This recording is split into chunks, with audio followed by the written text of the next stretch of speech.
Hey everyone, welcome to the next part of Let's Play Football Manager 2012, Liverpool versus Aston Villa, now into the middle of February.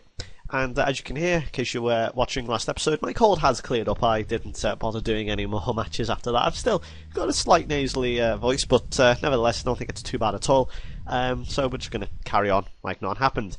Aston Villa, who aren't doing that great, at least last time I checked they weren't doing that great. Yeah, as you can see, look, the 15th, they've only won 6 times all season, which for Aston Villa, let's be honest here, isn't that great. Man United won yesterday, they thrashed Tottenham 4-1, which kind of makes sense, but then again, the Premier League isn't making much sense in the world at the moment, is it really? You know, with obviously Chelsea beating, Arsenal beating Chelsea rather. What are you talking about? You know, and because that's odd. You know, we've seen Arsenal thrash Chelsea, Man United thrash Arsenal, Tottenham thrash Liverpool, Liverpool didn't really thrash Man United, did we? That's a blatant lie. Although I think we gave them a good game. But yeah, as you can see, they played obviously one more game than us, but if we win, we can draw the gap again to 2 points. But you know, it's just purely because we've not scored nowhere near as them, actually, nowhere near as many as them, but we have drawn one more than them, so that's kind of annoying, but what can you do?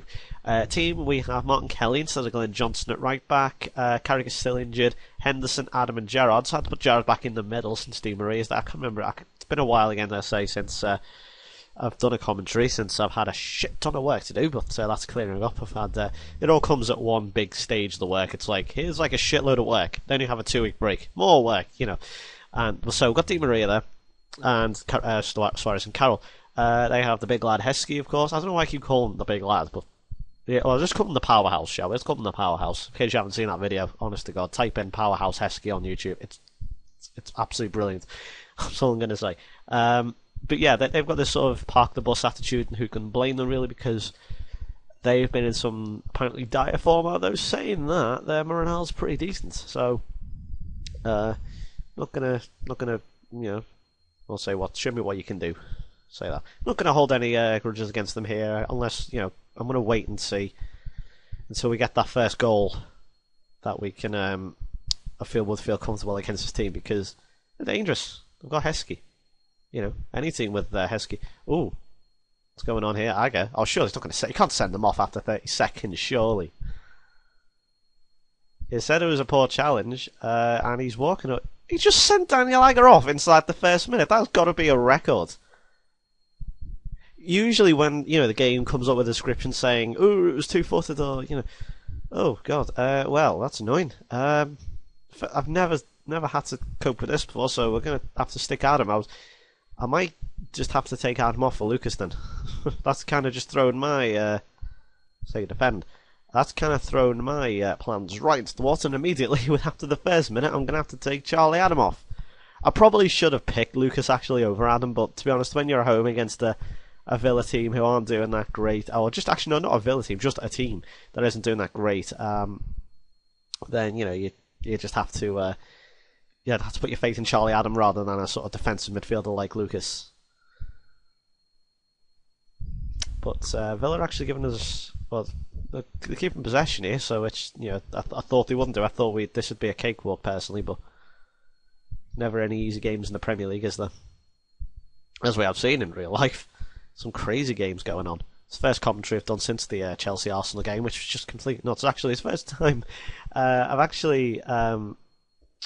Been, well, I wouldn't say spotted or anything from YouTube videos, because that's not the case at all. It's not like a random stranger's come over to me and said, "Hey, you job." It's not like that. It was kind of one of my friends from uni. I don't know if Phil will be watching. Hello, Phil, if you are. And his friends met them on Friday night and said hi. You know, I didn't really do anything, but we just said hi. And I believe they watched the video. So hi guys. Still a quick shout out there, but back to the game anyway. As you can see, Aston Villa are bloody. What is going on here? Dominating possession. I think I'm going to have to go to pass the feet, because that tends to work for me. It works for me at Southampton. Anytime like I feel that we're struggling, you know, to retain possession or just anything like that. Look at the possession. What the fuck's going on there? What the hell is going on? Oh, that'd be embarrassing if Stephen Warnock scored. But yeah, at Southampton, as I've talked about, you know, I will be showing you my Southampton team soon. Don't worry. You know, anytime we're like that, I just say pass the feet, and it usually calms them down. And how on earth did he tackle Andy Carroll from behind with an inch? That made no sense to me at all. I thought he brought them down. I thought it might be down to. I thought it might be 10 men each then, but obviously not the case. God, Carroll. Not the man I would have wanted to fall to there, to be honest. I'd rather have Suarez just use his trickery. There we go. I think we're starting to get on top. Now, again, it's the pass to feet thing. Oh, Di Maria coming close to his first goal.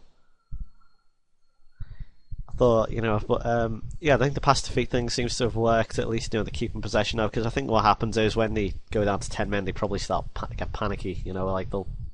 Oh! God, Carroll hit the bar from there. The header that was.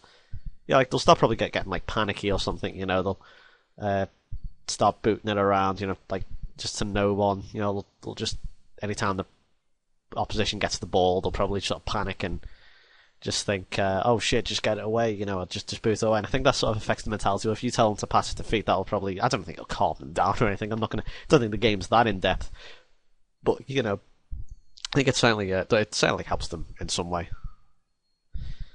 And Lucas on Heskey there. Obviously, I think bringing it down to 10 men has evened it up a bit, to be honest, because Aston Villa, as I've said, aren't doing that great. I think the form's pretty bad. The media were writing them off. But since the 10 men has kind of made it a bit easier for them. But here we go. We're on the counter now with Jordan Henderson. It's debating whether to play him or someone else. Might play like Bellamy on the left with Di Maria on the right, or Gerrard there. But how on earth did they get a goal kick that quickly? Why on earth is Suarez? I've definitely got them in the right positions. I might change Suarez.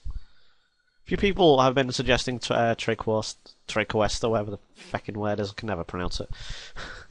Can't be bothered going back to read it now. Oh, Scales just done by Bonlaw, and I thought Rain had saved that, but clearly not. Ay. This is yeah, they've given me a much bigger test than I thought, Villa. We really do need to. If we can't, we can beat Man United very comfortably at Old Trafford, but then we start struggling at home to Aston Villa, admittedly down to 10 men. And, Suarez all of a sudden can't hit the back of the net from there.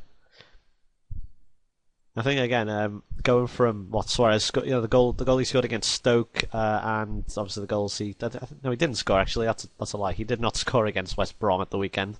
But he never scores the easy goal, does he? He'll have a tap in. I mean, the amount of times where he's had a sort of tap in. Offside. He's had a tap in, or he's been less than 6 yards out, and he'll miss. For example, one in the Merseyside derby. It was a great cross. I think it was from, I don't know who it was from.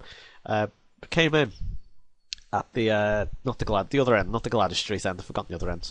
I forgot what it's called. And it was basically like 3 yards out, and he sort of headed it into the floor, and it was like, oh, how the heck you missed that? But and then he does what he does against Stoke, and that was just scoring one of the best goals I've ever seen. And well, I was hoping to say this. Speaking of which, Steven Gerrard thrashing it in, but that wasn't there. That surely wasn't to be. I'm gonna say passionately here.